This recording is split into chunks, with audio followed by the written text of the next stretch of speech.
जी, कौन सा है? फिफ्थ है ना? सिक्स होगा, 6:30।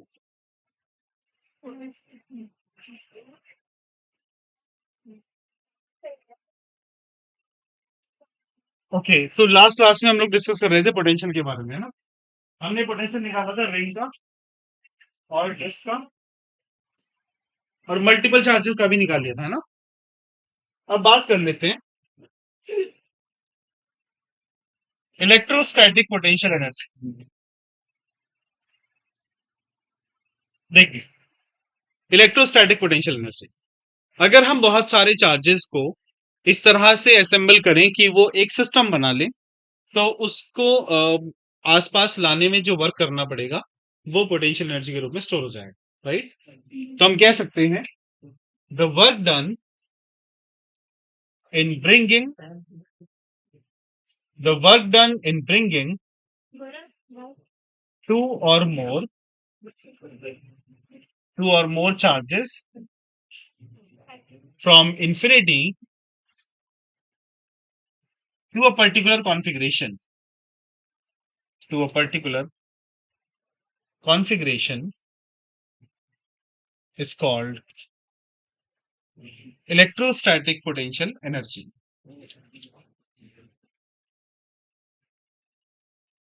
अब इसके लिए हम लोग वही प्रोसेस अप्लाई करेंगे जो हमने पोटेंशियल निकालते समय किया था।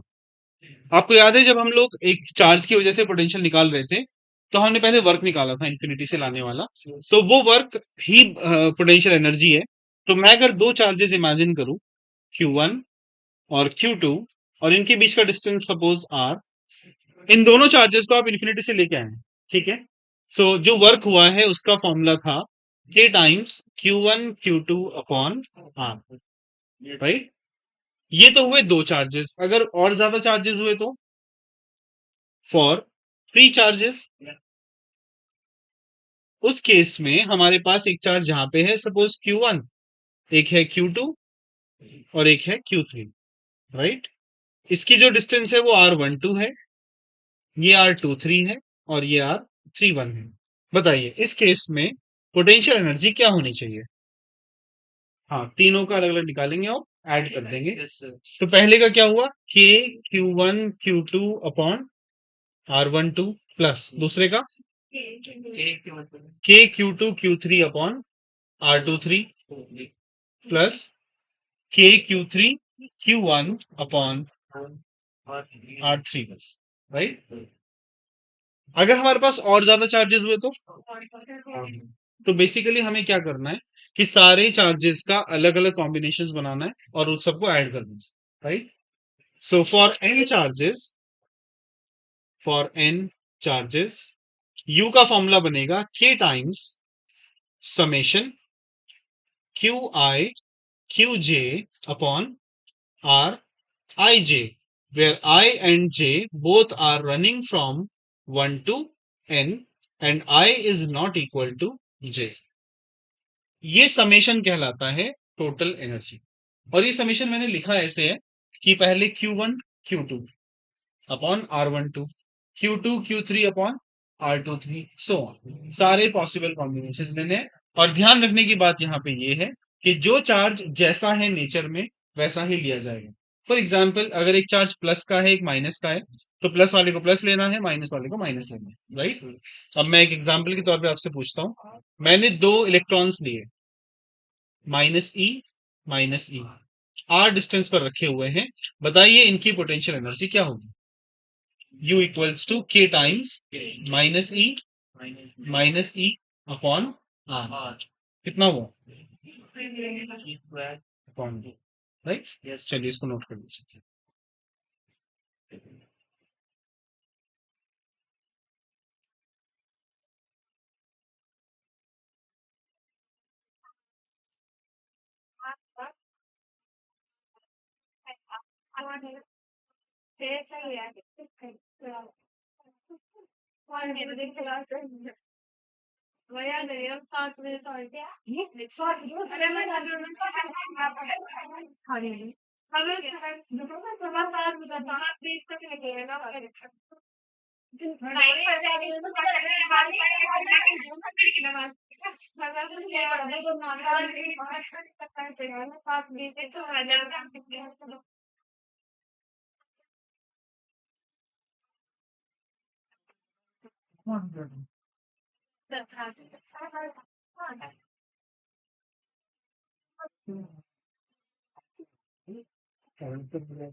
बच्चों कुछ क्वेश्चंस है इसके ऊपर बेस्ड, वो मैं दे रहा हूँ, आप उनको कीजिएगा।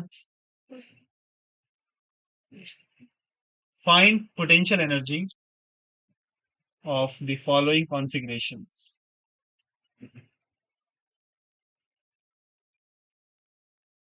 ये कोई ट्रायंगल है जिसके तीनों वर्टाइसेस पर चार्जेस रखे हुए हैं, +q, -2q, -3q।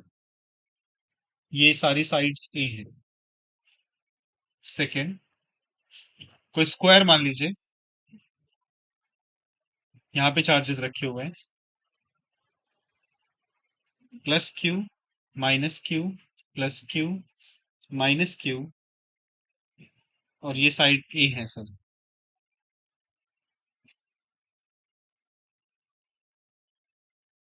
ये तीन चार्जेस हैं, एक लाइन में रखे हुए हैं, -3q, -2q, -q। ये डिस्टेंस ए है, ये डिस्टेंस 2a है। ये तीनों सॉल्व करिएगा, तो बताइए क्या आंसर आ रहा है।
बताएं बच्चों फर्स्ट वाले का answer minus K Q square upon A. तो पहले को अगर हम सॉल्व करते हैं, u equals k times minus three Q into Q upon A plus q minus two Q upon A plus minus two Q minus three Q upon A. और ये simplify करके आता है minus three Q square upon A minus two Q square upon A plus six Q square upon A. तो minus two minus three minus five Q square upon A plus six Q square upon A कितना हो जाएगा? Q square upon A. So K times Q square upon A, that is K Q square upon A.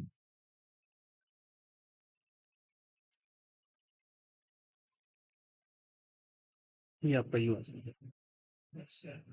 Second वाले को कीजिए।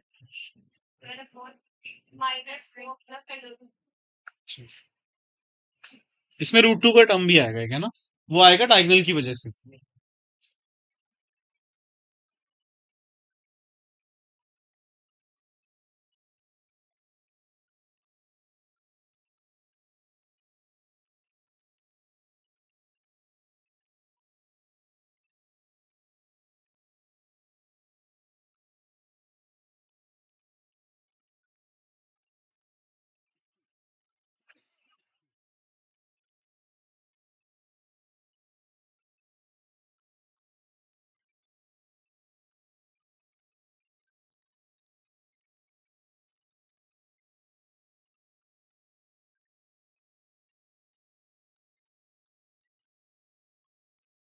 तो second वाले में अगर आप एनर्जी निकालते हैं तो के टाइम्स, पहले ये जो नीचे वाले दोनों है ना, ये कितना बनेगा? Minus Q square upon A minus Q square upon A minus Q square upon A minus Q square upon A.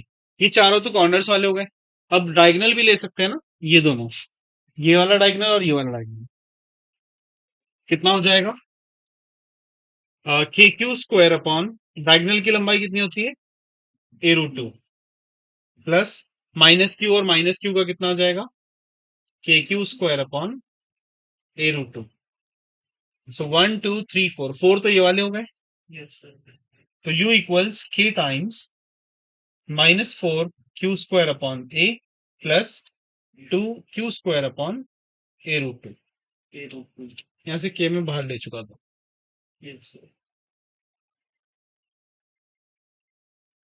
तो अब ये दोनों क्या कॉमन आ रहा है दोनों में? Q square upon A root two, A ले लीजिए बस। Minus four plus two upon root two, या इसको लिख सकते हैं के Q square upon A root two minus four, क्योंकि ये टू अपॉन रूट टू बनाएगा, है ना? उसको हमने बाहर लिख दिया, पहले लिख दिया उसको। ओके, तीसरे वाले में सेवन। अच्छा, ठीक है।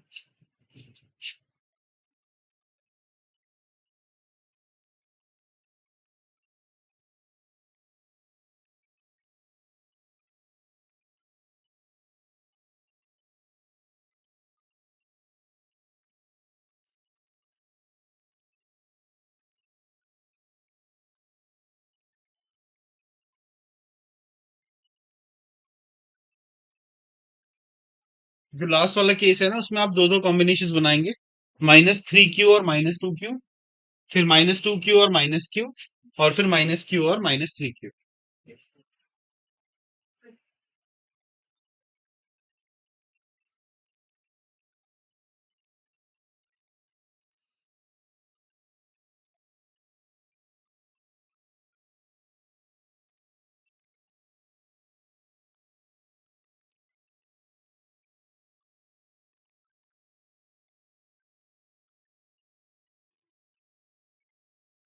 चलेंगे।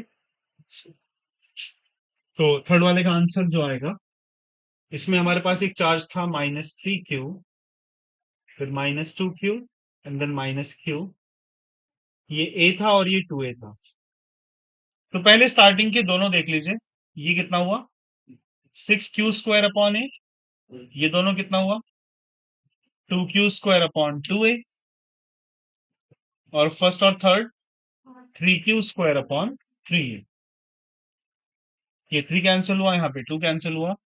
तो k times 6q² upon a plus 2q² upon a कितना हो जाएगा? 8kq² upon a। ठीक है। अच्छा, अब इसमें एक क्वेश्चन ऐसा आएगा, एक कॉन्फ़िगरेशन आपको दिया होगा और दूसरी कॉन्फ़िगरेशन में आपसे पूछेंगे वर्क कितना होगा।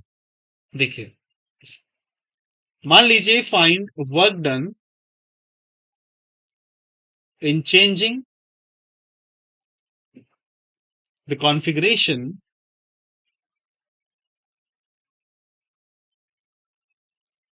ए B C to P Q R. Configuration ऐसे है,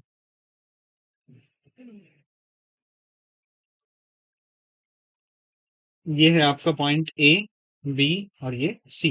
मैंने कहा इस पर चार्ज है प्लस क्यू, इस पर चार्ज है माइनस क्यू और इस पर चार्ज है -3q। ठीक है। और इससे हमने बना दिया है ये शेप, एक बड़ा ट्राइंगल बना दिया है, विच इज पी क्यू और आर। इसकी साइड ए थी सपोज और इसकी साइड है 3a। सारे चार्जेस वैसे के वैसे ही हैं, मतलब यहां पर चार्ज है -q, यहां पर +q और यहां पर -3q। इस प्रोसेस में कितना वर्क हुआ वो बताना है। कैसे निकालेंगे work? Change in potential energy. तो आप एबीसी ट्राइंगल की एनर्जी निकाल दीजिए, फिर पी क्यू आर की, और फिर दोनों को माइनस कर दीजिए।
तो पहले एनर्जी कितनी आ रही है बच्चों? के टाइम्स ये दोनों कितने हुए? -q² अपॉन a प्लस ये दोनों कितने हुए? 3q² अपॉन a, फिर -3q² अपॉन a। ये तो कट ही जाएगा।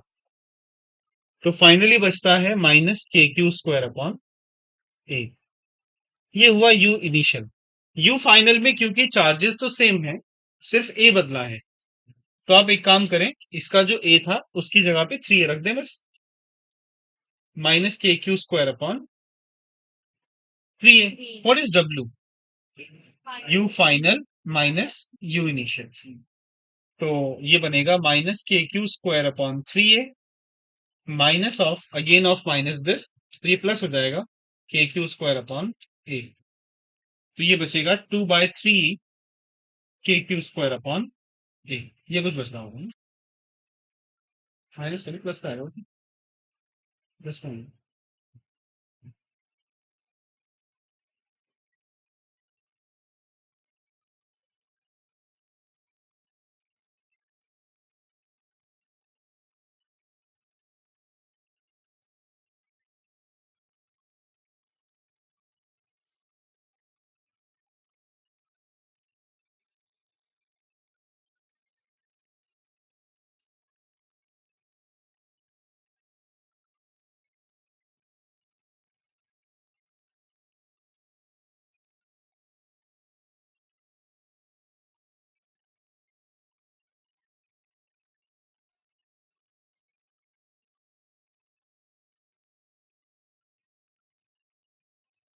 चलिए इसके बाद आगे चलते हैं।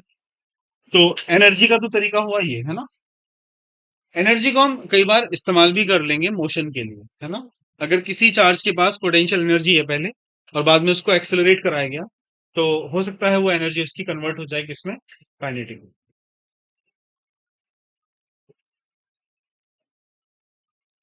चलिए जी, इसके बाद बात करते हैं अभी हम लोग।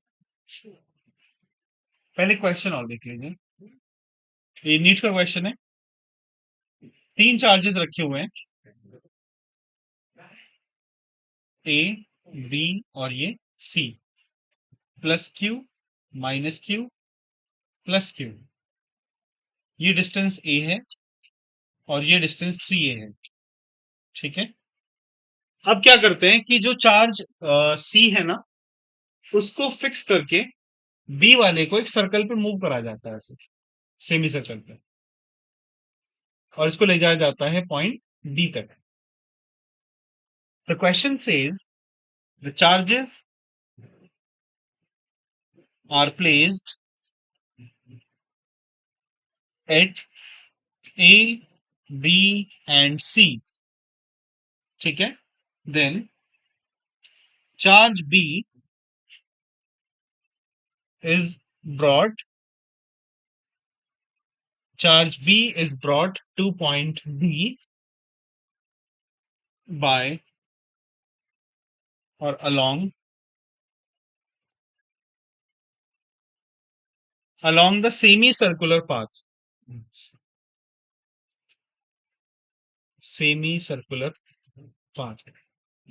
of radius 3a। ठीक है। तो हमने बी को उठा के डी पर रख दिया, सर्कल के अकॉर्डिंग, सर्कल के अलोंग लेके गए इसको। तो क्वेश्चन है find work done in this process.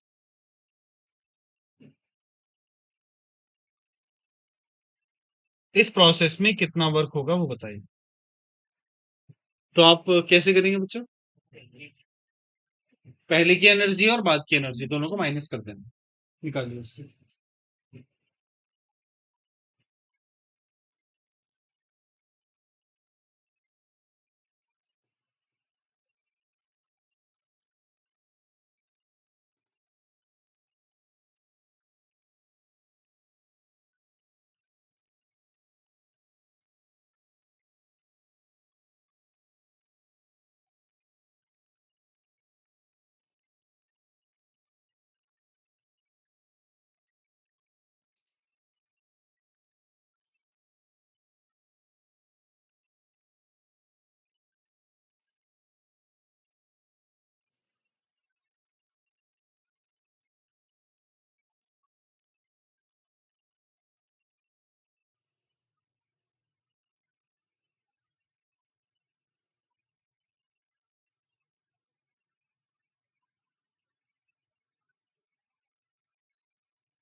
तो पहले की एनर्जी क्या होगी बच्चों?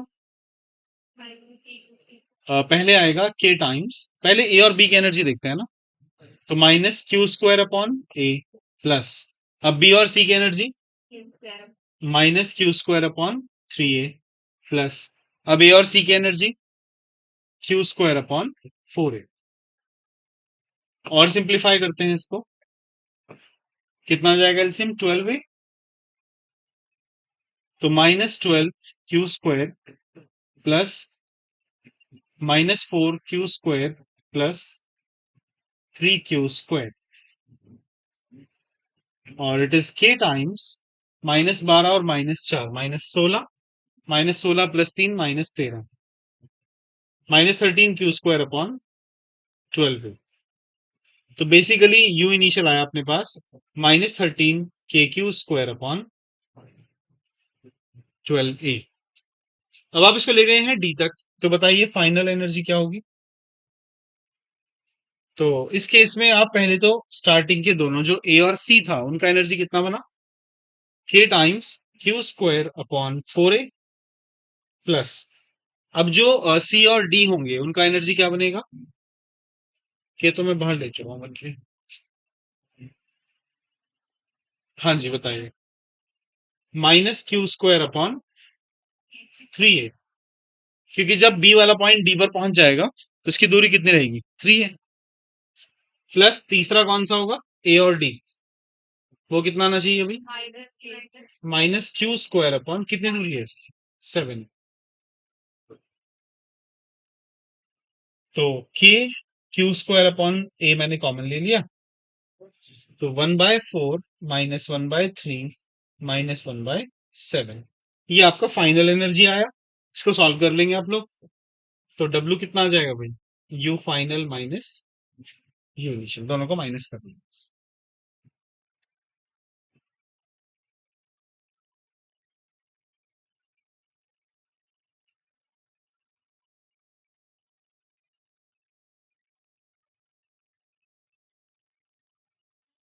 जी हाँ, पहले ए बी बी सी और ए सी।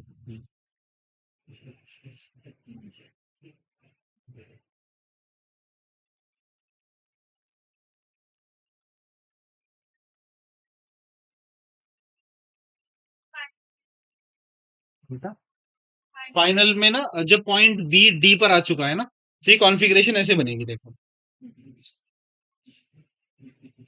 ए सी और ये डी। ए और सी की दूरी कितनी होगी, 4a, सी और डी की दूरी 3a, ए और डी की दूरी 7, वही हमने किया है। आए समझिए, चलिए अब देखिएगा,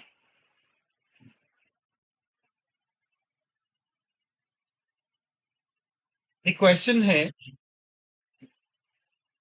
एक रिंग है हमारे पास,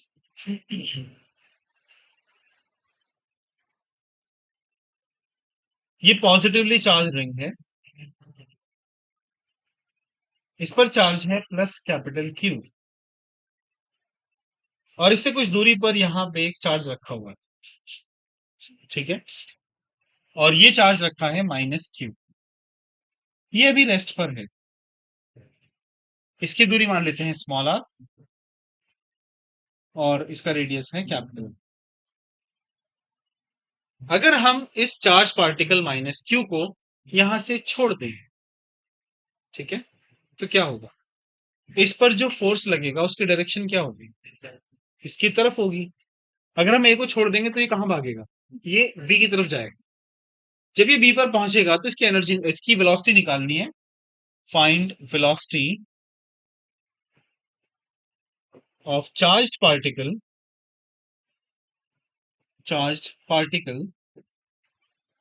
minus q at b if it is released from rest। अब सबसे पहले तो जब ये ए पर रखा हुआ है इसके पास कौन सी एनर्जी है, पोटेंशियल, काइनेटिक के बराबर रख देंगे, है ना। तो इसके पास एनर्जी है कितनी, पहले तो वही देखो, यहाँ पर पोटेंशियल भी है और काइनेटिक भी है, और यहाँ पर कौन सी है, काइनेटिक होगी क्योंकि सेंटर पे आ चुका होगा। अभी काम करते हैं हम लोग, mechanical energy at A equals to mechanical energy at B. A पर मैकेनिकल मतलब पोटेंशियल भी प्लस काइनेटिक, इसी तरीके से बी पर पोटेंशियल प्लस काइनेटिक।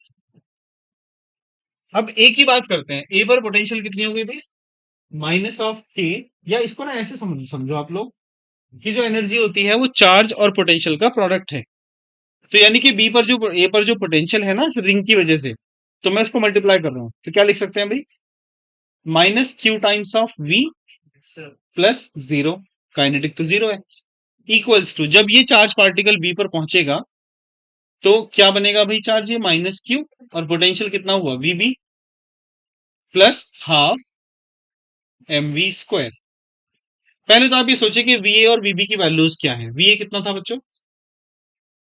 पोटेंशियल एक ए पर ये होता था K Q upon under root of R square plus R square, right. और बी पर पोटेंशियल कितना था? K Q upon capital R. अब ये वैल्यूज इसमें पुट कर दीजिए। Minus Q V A plus Q V B बराबर हाफ एम वी स्क्वायर। तो half M V square is equal to Q times V B minus V A. So Q times V B का value K Q upon R minus K Q upon root R square plus R square. ये हुआ आपका half M V square. यहां से आप we निकाल सकते हैं, निकल जाएगा ना। बस यहाँ वैल्यूज पुट करिए, आपका आंसर आ जाएगा। क्या ये चार्ज पार्टिकल बी पर जाकर रुकेगा या पीछे जाएगा? और ये बी से पीछे निकल जाएगा कि मतलब मेरे हिसाब से सब ऑसिलेशन करना चाहिए कि मैंने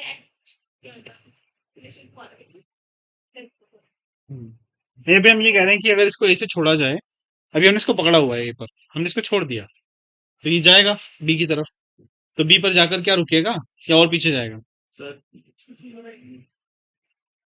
अगर ये प्लस एक्स है तो वो माइनस एक्स में चला जाएगा चलो वो तो ठीक है, वो आगे की बात है, एसएचएम करेगा नहीं करेगा।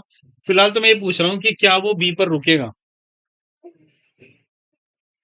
हाँ पीछे जाएगा। और इसके पास क्योंकि मोमेंटम है, इनर्शिया है इसके पास मोशन वाला, तो ये रुकना नहीं चाहेगा। हालांकि जैसे ही ये पीछे निकलेगा ना, तो जो फील्ड होगी वो इसको वापस खींचना चाहेगी, लेकिन अपने मोमेंटम के कारण ये आगे निकल जाएगा।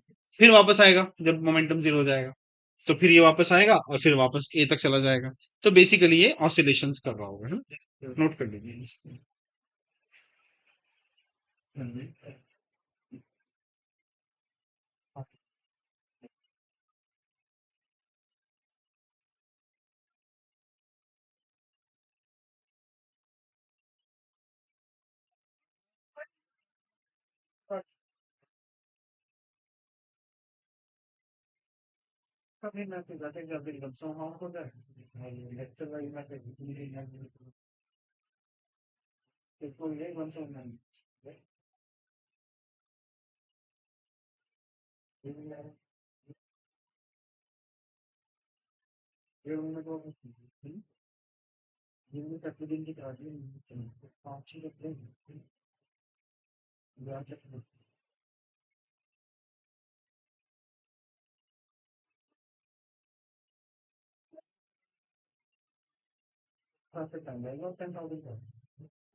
अच्छा अगर हम इस चार्ज को प्लस का रखते तो ये दूर भाग रहा होता है ना, उस समय ये बी पर ना पहुंचता।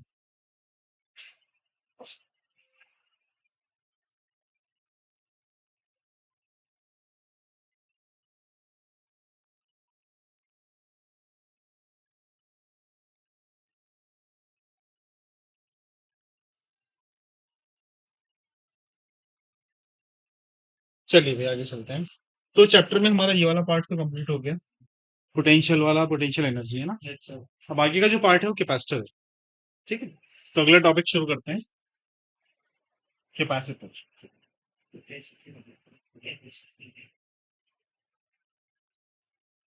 तो कैपेसिटर में सबसे पहले तो हमें समझिए कैपेसिटर है क्या। इसको हम कंडेंसर भी कहते हैं। कैपेसिटर एक ऐसा डिवाइस है जो चार्ज को स्टोर करता है।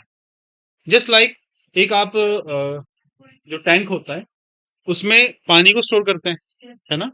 तो उसकी एक कैपेसिटी होती है कितना उसके अंदर पानी आ सकता है। ऐसे ही चार्जिंग को या चार्ज को स्टोर करने वाली डिवाइस का नाम कैपेसिटर है। अच्छा, कैपेसिटर के ऊपर जो चार्ज है वो उसके अंदर नहीं है जैसे कि वाटर होता है। यहाँ पे चार्ज सरफेस के ऊपर है। ठीक है, तो पहले हम बात करते हैं कि ये है क्या। So it is a device, it is a device used to store charge. ठीक है, it is a device used to store charge. अब सपोज करो कि हमारे पास कोई बॉडी है जिसके पास कुछ चार्ज है, से इसके पास चार्ज है प्लस क्यू। ठीक है, और इसका जो पोटेंशियल है वो V है। तो ये देखा गया है कि जो चार्ज होगा वो पोटेंशियल के डायरेक्टली प्रोपोर्शनल पाया जाता है। Q is proportional to V। यू तो V प्रोपोर्शनल टू Q होता है, बट उसका एक स्टेप बाद Q प्रोपोर्शनल टू V। तो जो पोटेंशियल और चार्ज के बीच में रिलेशनशिप स्टैब्लिश होती है उसके लिए कांस्टेंट आता है यहाँ पर C। Q equals to CV। यहाँ पर जो C है which is Q upon V, ये कांस्टेंट है, राइट। और इस कांस्टेंट का नाम है कैपेसिटेंस। ठीक है, कैपेसिटेंस। अब ये जो कैपेसिटेंस है C, इसका यूनिट क्या बनेगा बच्चों? कूलम पर वोल्ट, या दूसरा यूनिट क्या होता है? इसको कहते हैं फैरेड, है ना। तो इसके जो प्रैक्टिकल यूनिट्स हैं एक बार वो भी समझिएगा। मतलब प्रैक्टिकली जब हम फैरेड को इस्तेमाल करेंगे तो कैसे करेंगे। तो भाई ये फैरेड बहुत बड़ी क्वांटिटी होती है। इसमें हम लोग मिली फैरेड की बात कर सकते हैं, micro farad, nano farad, pico farad, etcetera. Milli वाला टर्म कितना होता है भाई? 1 मिली फैरेड अगर हम कहें 10⁻³ farad. 1 micro farad 10⁻⁶ farad. 1 nano farad -9 farad, और 1 पिको फैरेड 10⁻⁻12 फैरेड। ये सारे टर्म्स हैं, ठीक है।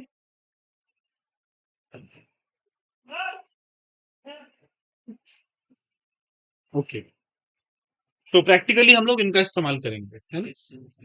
इसका डायमेंशन बताइए भाई। देखो, डायमेंशन के लिए हमने लिखा है C बराबर Q अपॉन V। तो V क्या होता है? W upon Q। तो Q² अपॉन W। तो C का डायमेंशन होगा, Q होता है 18, तो ये बनेगा A² T² upon ML² T-2। और हम लिख सकते हैं M-1 L-2 T4 A²। So this is the dimension of capacitance. क्या कैपेसिटेंस, या मैं चलो एक सवाल पूछता हूं आपसे कि अगर हम वोल्टेज बढ़ाएं तो कैपेसिटेंस पे क्या फर्क पड़ेगा? आप बताइए जी। अगर हम V को बढ़ाते हैं तो C पर क्या फर्क पड़ेगा? घट जाएगी, क्यों? इन्वर्सली प्रोपोर्शनल है, लेकिन हमने तो उसको कांस्टेंट बोला है। जिस समय हमने लिखा है कि C इज कांस्टेंट, इसका मतलब क्या हुआ कि चार्ज बदलने से पोटेंशियल बदलेगा, पोटेंशियल से चार्ज बदलेगा, C नहीं बदलेगा, राइट। जब दो चीजों का डिवीजन कांस्टेंट होता है तो उसमें से उन दोनों को आपस में चेंज करने से वैल्यू बदलती है, C नहीं बदलेगा। चलो एक और सवाल आप लोगों से। स्पीड का फॉर्मूला क्या होता है? Distance upon time. ओके, आप कह रहे हैं speed equals to distance upon time.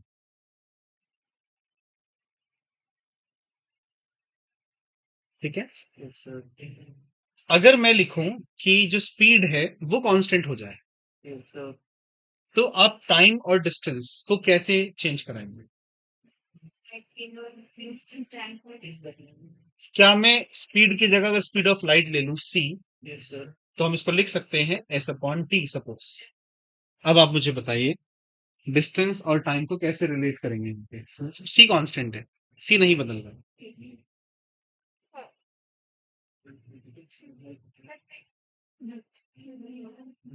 देखो मान लो s होता 5 और t होता 2.5, फॉर एग्जाम्पल s 5 है और t 2.5, ठीक है। Yes, sir. s upon T कितना है? 2, 2. ठीक है। मैं ऐसा क्या रखूं s और t को कि ये हमेशा 2 रहे? 5 को क्या कर दूं मैं? 10 कर दूं तो ये कितना हो जाएगा? 5 हो जाएगा। इसका मतलब अगर आप डिस्टेंस को सेम करना चाहते हो तो आपको इसको और इसको एक साथ चेंज करना पड़ेगा। ऐसा नहीं है कि इसको चेंज करके ये बदला जा सकता है, ये बदलना ही जाने, ये कांस्टेंट है। Yes, तो sir. जो चीज कांस्टेंट होती है उसके अंदर चेंजेस नहीं आते। हाँ, ये बात अलग है कि जो कैपेसिटी है वो डायमेंशंस पे डिपेंड करता है कि कौन सी शेप का आपका कैपेसिटर है, उसकी कैपेसिटी कितनी है, उसमें कितना चार्ज आ सकता है। इसको ऐसे समझ लो कि एक टैंक है 500 लीटर का और एक 1000 लीटर का, दोनों की कैपेसिटी अलग है ना। Yes, sir. एक में 500 लीटर पानी आएगा, एक में 1000 लीटर आएगा, तो वो उनकी कैपेसिटी है, ठीक है। लेकिन यहाँ पे जो कैपेसिटी की हम बात कर रहे हैं वो मटेरियल पे डिपेंड करता है, कौन सा मटेरियल, राइट। चलिए, अच्छा जी, अब इसमें देखिएगा, मैं इसको लिख देता हूं। Capacitance capacitance do not depend on Q और वी, है ना। ये ना तो क्यू पे डिपेंड करता है ना तो वी पर। It depends on the dimensions of the capacitor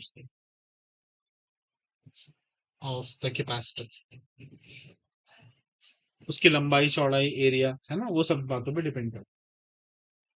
okay, पहले हम बात करते हैं स्फेरिकल कैपेसिटर।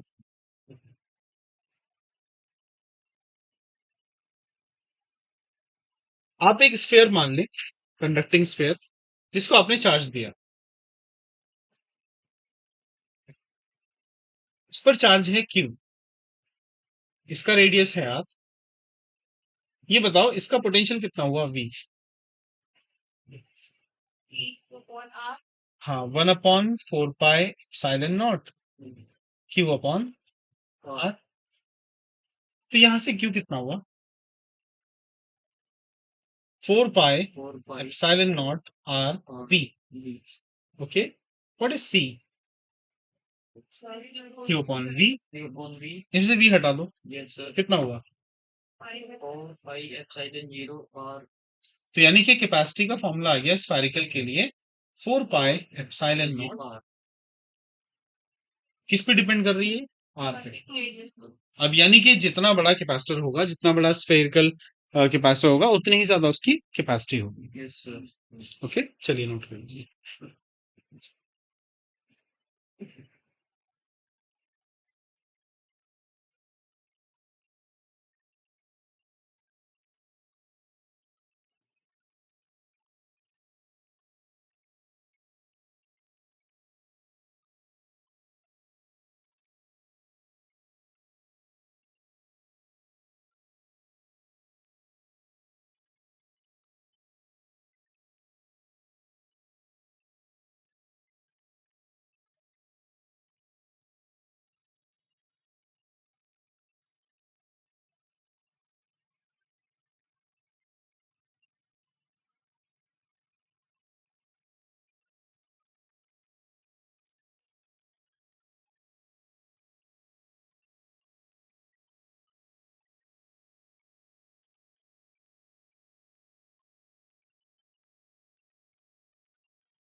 गया भाई। अच्छा अभी क्वेश्चन लिखिए आप लोग।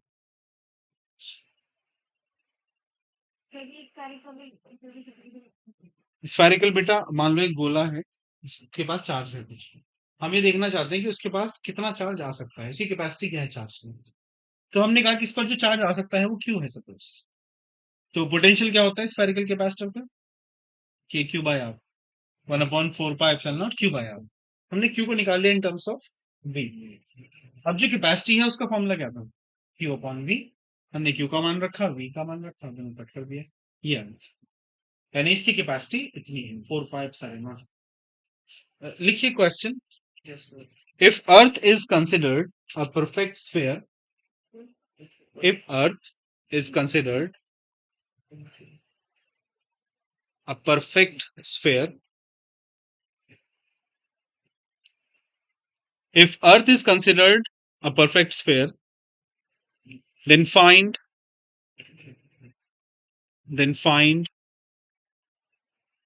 its capacity to hold charge, then find its capacity to hold charge, यानी इस पर कितने फैरेड चार्ज आ सकता है। पैरामीटर्स में आपको बता देता हूँ। 1/4 पाई एप्सिलॉन नॉट की वैल्यू रखिएगा 9 × 10⁹ और रेडियस ऑफ अर्थ होती है 6.4 × 10⁶ मीटर।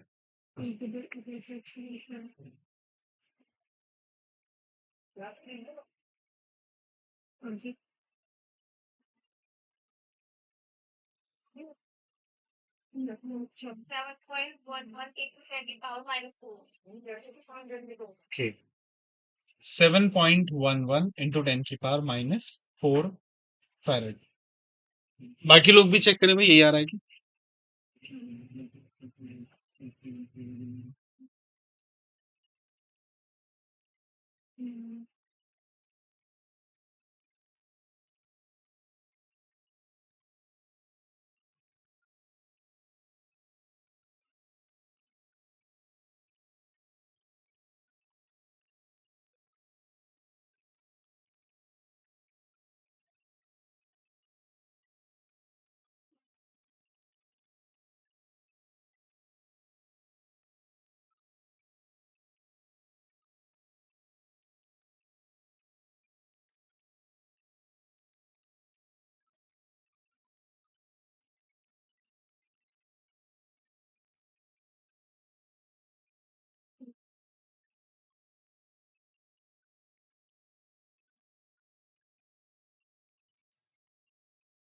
हाँ बच्चे हुआ।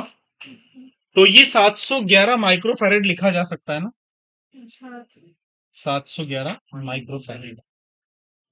तो इससे आपको अंदाजा हो जाएगा कि एक फैरेड कितना बड़ा चार्ज होता है, कितना बड़ा चार्ज होल्डिंग कैपेसिटी होती है। Yes, sir. सोचिए, पृथ्वी जैसा विशाल बॉडी भी 1 फैरेड को होल्ड नहीं कर सकता, ये भी सिर्फ 711 माइक्रोफैरेड को कर रहा है। ठीक है, तो बहुत बड़ी यूनिट होती है फैरेड, जनरली हम लोग माइक्रो में ही डील करते हैं। ओके, इसके बाद बात करते हैं भाई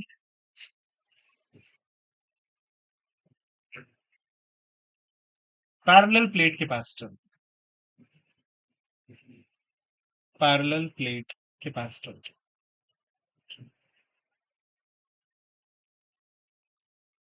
देखिए भाई, इसमें क्या होता है कि दो प्लेट्स होती हैं जिनको एक दूसरे के पैरेलल लगाया जाता है, और इसमें एक प्लेट को कुछ पॉजिटिव चार्ज दे देते हैं और दूसरे की अर्थिंग कर देते हैं, या फिर एक को पॉजिटिव और दूसरे को उतना ही नेगेटिव। मान लीजिए इसको मैंने एक बैटरी से जोड़ दिया, तो ये वाली जो प्लेट है ना, ये कैसी हो जाएगी भाई, पॉजिटिवली चार्ज। और ये वाली जो प्लेट है वो नेगेटिवली चार्ज हो जाएगी। Yes. इनके बीच की दूरी है सपोज डी, राइट। आप जानते हैं प्लेट्स के बीच में इलेक्ट्रिक फील्ड कितनी होती थी, electric field between the plates, between the plates,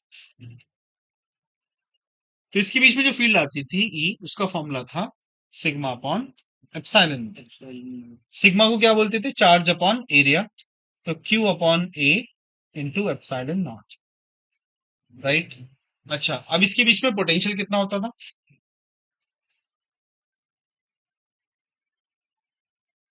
potential difference between the plates,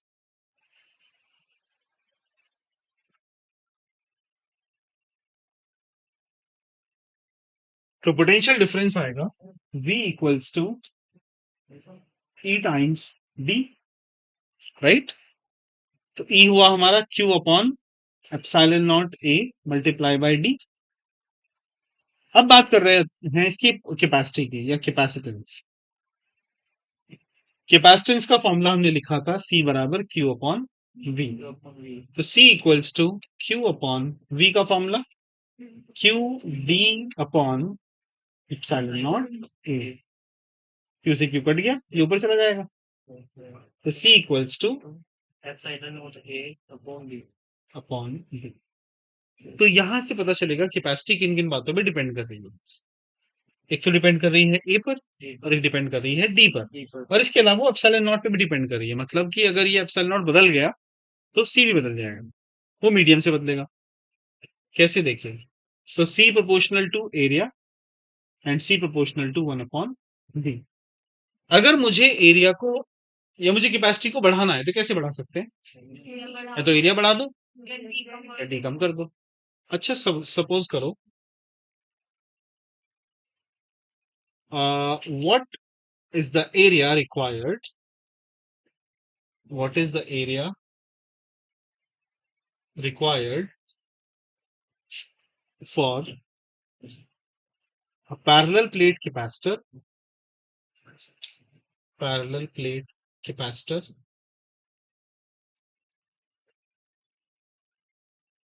to hold 1 farad charge। ठीक है, 1 फैरड की कैपेसिटी है, कैपेसिटी कैपेसिटेंस 1 फैरड का कैपेसिटेंस रखने के लिए कितने बड़ी प्लेट्स की जरूरत पड़ेगी, जबकि उनके बीच का जो डिस्टेंस है वो 1 किलोमीटर है। 1 किलोमीटर। ठीक है, तो देखिए हमारे पास फॉर्मूला था C equals to epsilon naught A upon D। तो ए कितना आएगा यहाँ से? C into D upon epsilon. C कितना हुआ? 1। D कितना है? 10 की power 3 power 3 epsilon naught point -12। 12। इसको ऊपर ले जाओ, तो 1/8.85 इंटू 10 की पावर 15 मीटर स्क्वायर। अगर आप इसको किलोमीटर स्क्वायर में बदलते हैं फॉर एग्जाम्पल, तो 10 की पावर 6 हटा लो इसमें से ना। 1/8.85 इंटू 10 की पावर 9 किलोमीटर का स्क्वायर। अब ये सोचिए कितना बड़ा अमाउंट है, 10 की पावर 9 किलोमीटर स्क्वायर की प्लेट्स। ठीक है, तो ये तो इम्पॉसिबल सी ही बात है। तो क्वेश्चन इस तरह का आ जाता है, बस लिख लीजिए इसको।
अच्छा, क्या होगा अगर हम इस प्लेट्स के बीच में कोई मटेरियल इंट्रोड्यूस कर दें?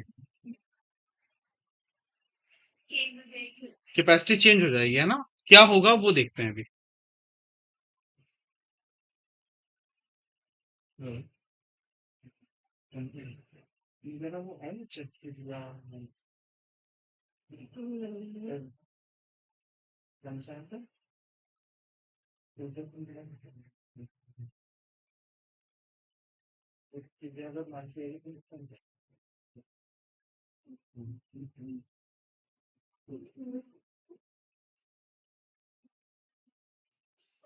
तो बच्चों इसमें हेडिंग डाल लीजिएगा, introduction of dielectric, introduction of dielectric between the plates of the capacitor. Introducing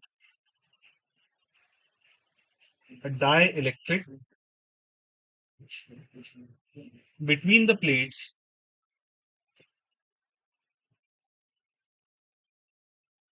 of the capacitor.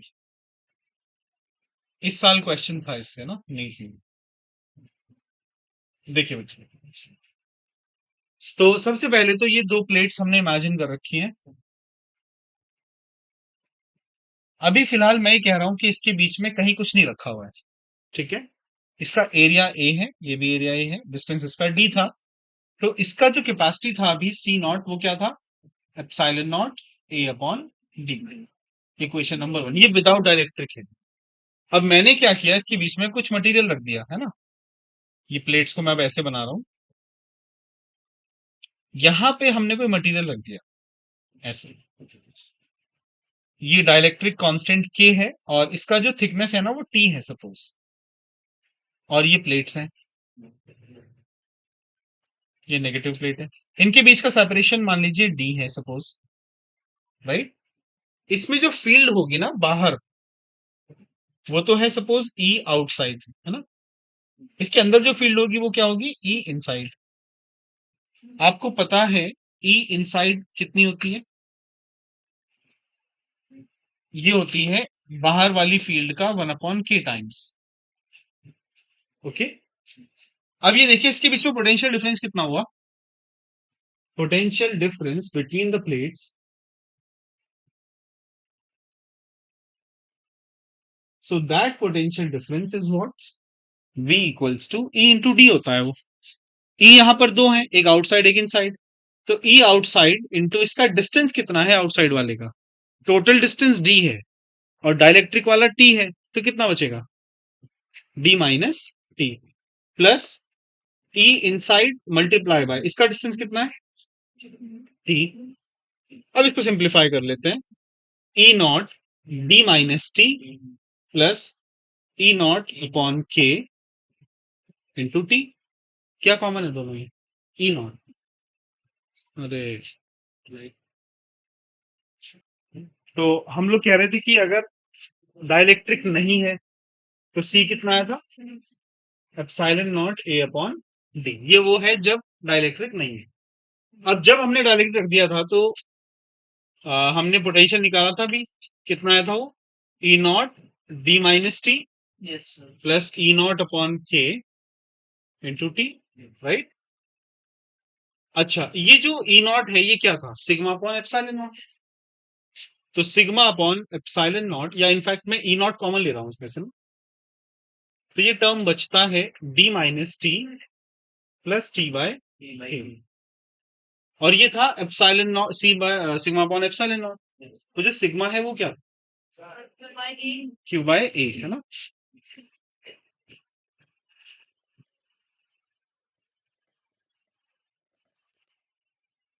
तो कितना हो जाएगा ये? Q upon epsilon not times A into D minus T plus T by K. अच्छा जी, अब सी का formula क्या था अपने पास? Q upon V. तो क्यू अपॉन वी है ये पूरा, तो Q upon epsilon naught A into D minus T plus T by K. Q से क्यू कट जाएगा, ये ऊपर चला जाएगा। तो सी कितना हुआ? Epsilon naught A upon D minus T plus T by K. ये फॉर्मूला बन गया। Epsilon naught A upon D minus T plus T by के।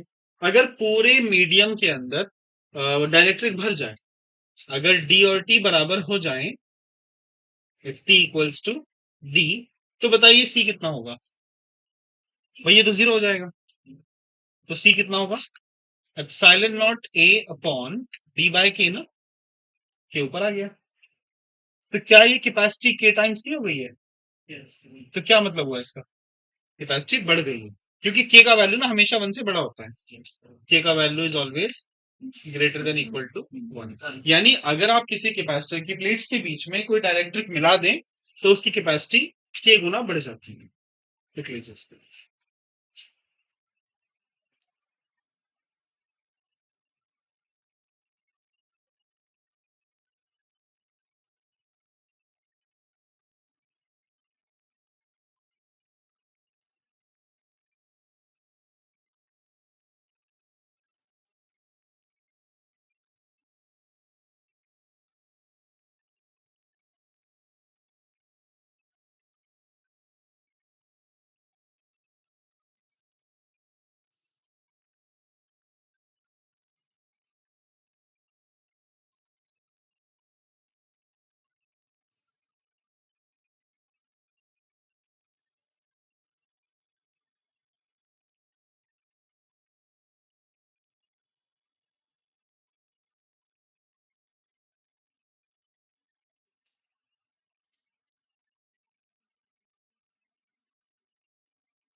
हो गया बच्चों?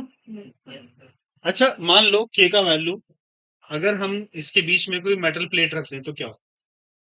मेटल के लिए ना के इन्फिनिटी होता है। तो मतलब क्या होगा इसका? इसकी जो कैपेसिटी है वो बहुत ज्यादा बढ़ जाएगी।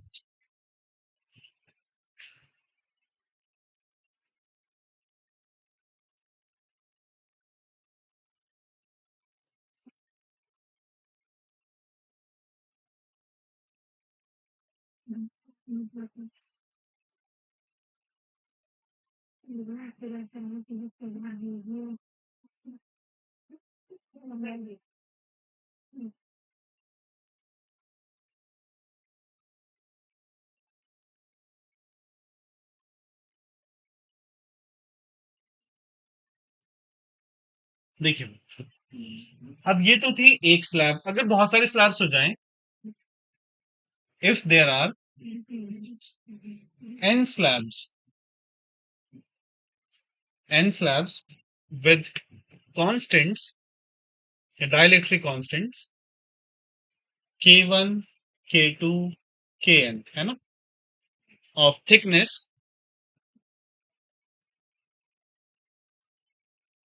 T1, T2, Tn are inserted,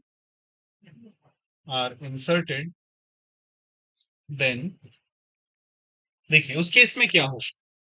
उस केस में हम जो कैपेसिटी निकालेंगे, epsilon naught A upon D minus T1 plus T2 plus so on Tn plus T1 upon K1 plus T2 upon K2 plus so on Tn upon K।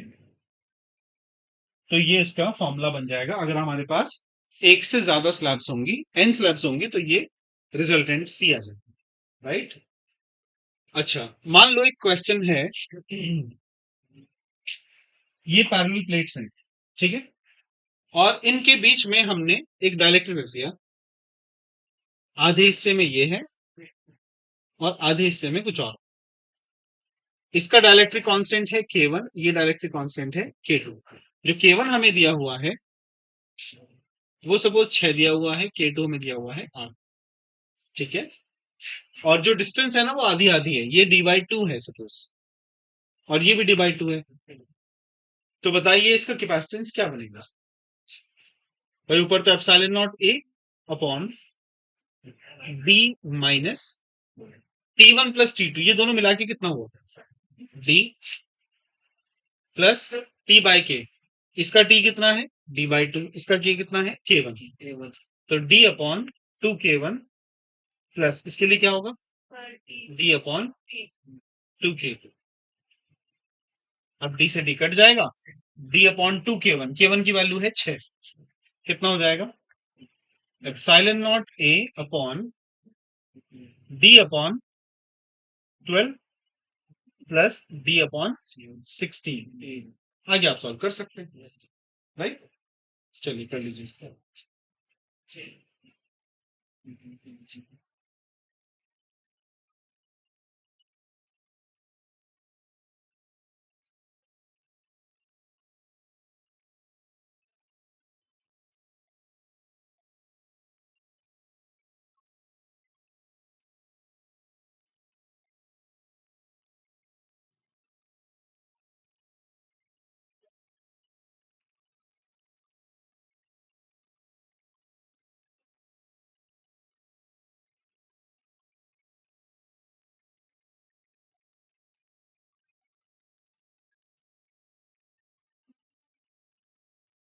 ये वाला question देखिए, इसमें ना दो लगे हुए हैं डाइलेक्ट्रिक्स। मैंने n के लिए लिखा कि अगर n कैपेसिटर वो होंगे डाइलेक्ट्रिक, तो ये फॉर्मूला है।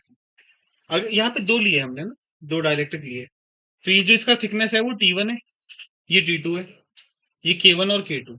तो क्या बनता था formula, epsilon naught A upon D minus T1 plus T2, दो है ना इसके अंदर, तो ये T1 D/2 हुआ, ये भी D/2 हुआ, तो D/2 plus D/2 is D। D आ गया, प्लस T1/K1, इसका T कितना है, D/2, इसका K1 कितना है, K1।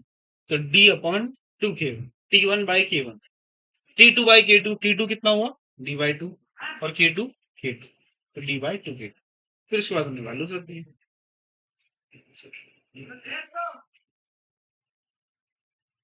देखिए जो इस साल क्वेश्चन आया था ना नीट में, वो करते हैं हम, ये नोट कर लो।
हाँ बच्चों, क्वेश्चन लिखो यहाँ पे।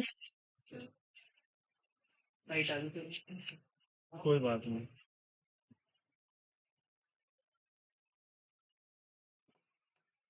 देखिए क्वेश्चन है, ये नीट 2025 का सवाल है। The plates of a parallel plate capacitor are separated by a distance d. The slabs are of different dielectric constants K1 and K2. Their thicknesses are 3 by 8d and d by 2 respectively. Are inserted in a capacitor. Due to this, the capacitance becomes 2 times larger than when there is nothing between the plates. If K1 is 1.25 times of K2, then K1 is what? ये हमारे पास एक parallel plate capacitor है, ठीक है। इसके बीच में अभी कुछ नहीं, तो इसकी जो कैपेसिटी है ना वो सी नॉट है व्हेन देयर इज नथिंग। जब आपने इसके बीच में डायरेक्ट रख दिए, इनके बीच का सेपरेशन तो डी था, यहां पे ना आपने दो डायरेक्ट्रिक रखे हैं, ये दो हैं, है ना, एक ये है और एक ये। पहला जो डायलेक्ट्रिक है वो K1 है और ये K2 है। पहले की जो थिकनेस है ना वो 3/8 d है और दूसरे की d/2 है। तो ये कह रहा है कि इन दोनों के केस में जो C बनेगा वो बन रहा है, ट्वाइस बन रहा है, ट्वाइस ऑफ C नॉट। और इसने कहा है K1/K2 is equal to 1.25। Now the question is K1 क्या, राइट। तो सिंपल क्वेश्चन है, ऐसे ही करना है। तो मैं सॉल्व कर देता हूं।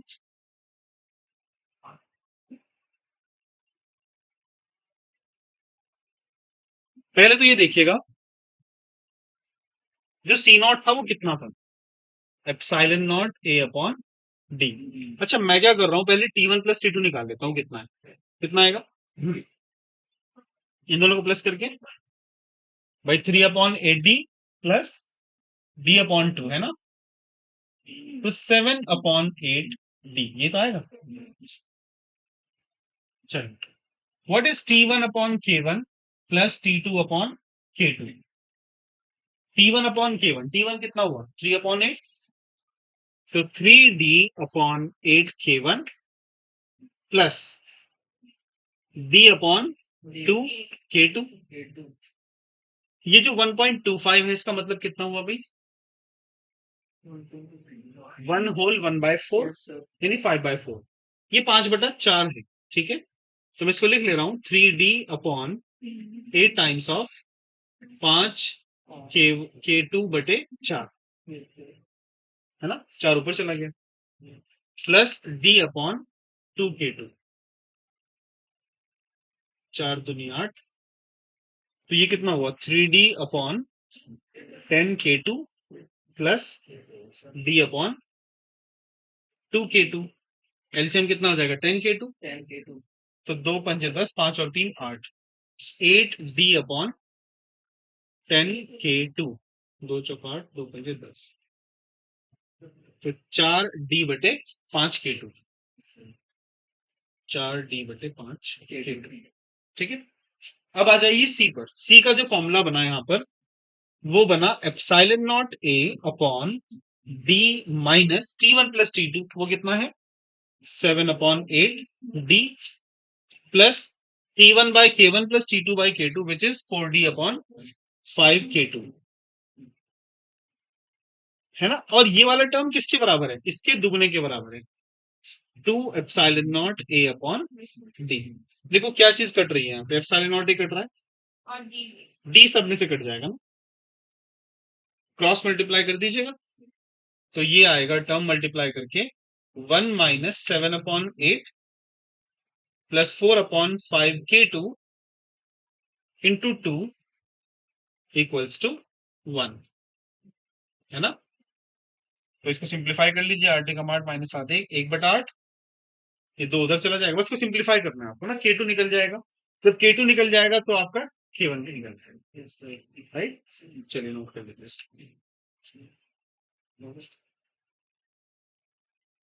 अभी 10 ठीक है।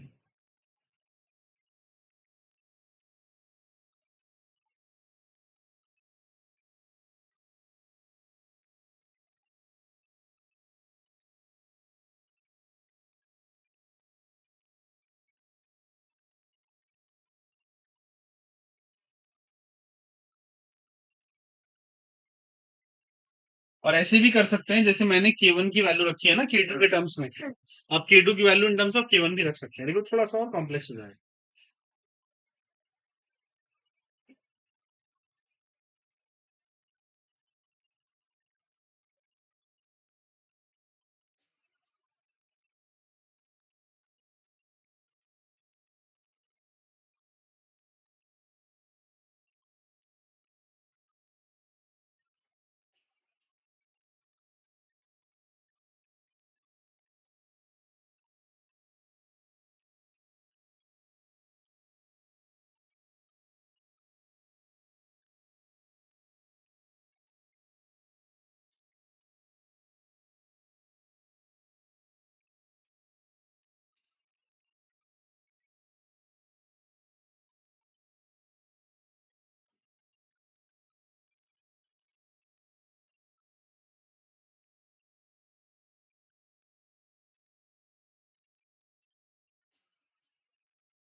ये पार्ट हो गया। देखो उसकी वैल्यूज निकाल लेते हैं ना, कितनी वैल्यू आएगी। तो ये तो बचेगा यहाँ पर twice of 1/8 plus 4/5 K2 equals to 1। 2 को मल्टीप्लाई कर दे रहा हूं अंदर। 1/4 प्लस 8/5 K2 इक्वल्स टू 1।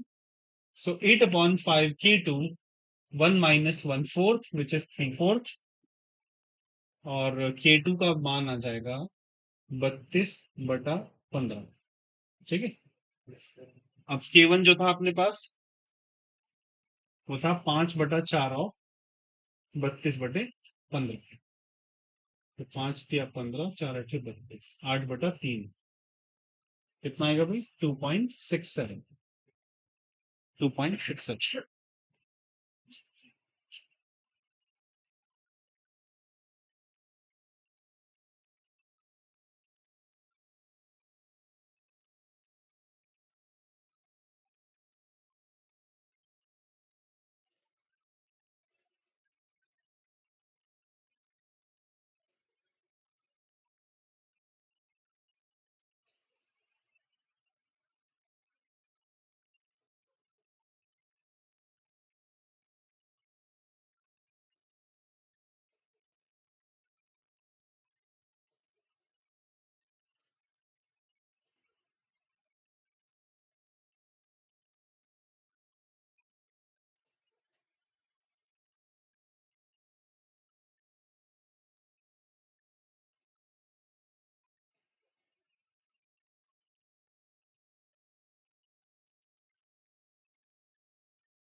क्या और किसी शेप में कैपेसिटर बनाया जा सकता है? जैसे सिलेंडर की शेप में बना सकते हैं। सिलेंडर शेप ही होती है। देखिए वही है। हाँ, कोसेंट्रिक भी बना सकते हैं, है ना? यानी दो स्फेयर्स लेके उनको भी बनाया जा सकता है।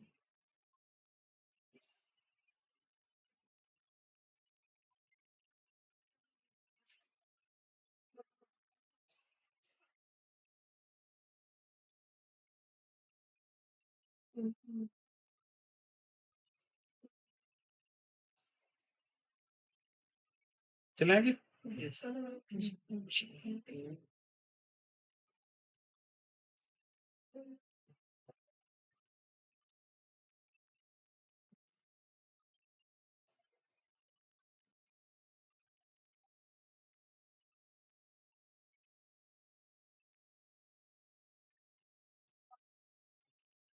देखिए इसके बाद कॉम्बिनेशन ऑफ कैपेसिटर्स।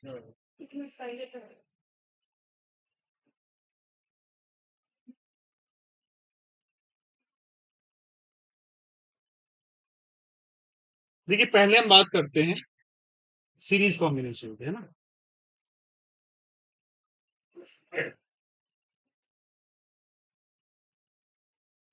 तो मान लीजिए हमने ये कुछ कैपेसिटर्स लिए, 3 कैपेसिटर्स लिए सपोज, ठीक है।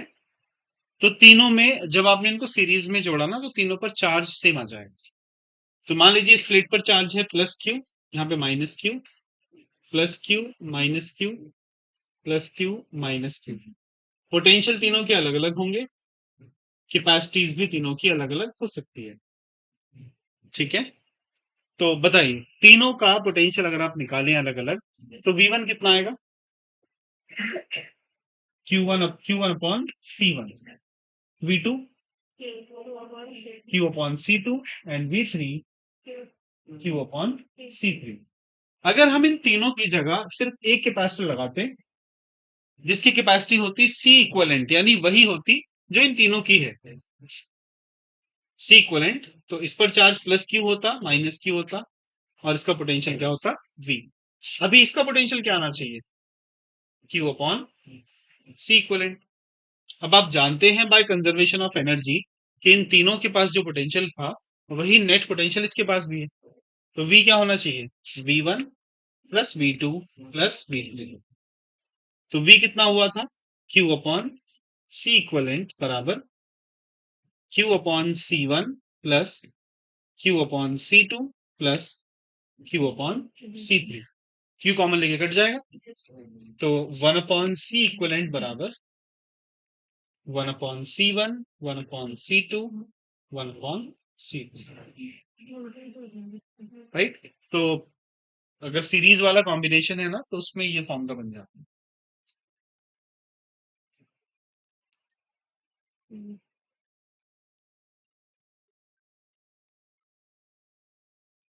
एक मिनट।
तो ठीक है, सीरीज का ये, अच्छा ये वाला फॉर्मूला रेजिस्टेंस में कहाँ होता था पता है? हाँ, पैरेलल में होता था, है ना। तो इसका पैरेलल में क्या आना चाहिए? C1 plus C2। अच्छा कैसे पता लगेगा सीरीज या पैरेलल का? शेप देख के पता चल जाएगा। फिर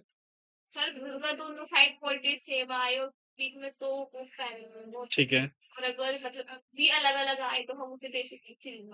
हाँ, अगर चार पोटेंशियल हुआ सेम दो कैपेसिटर का, तो वो पैरेलल में है, और अगर पोटेंशियल डिफरेंट है तो वो सीरीज में है, ठीक। चलिए बाकी नेक्स्ट क्लास में करते हैं।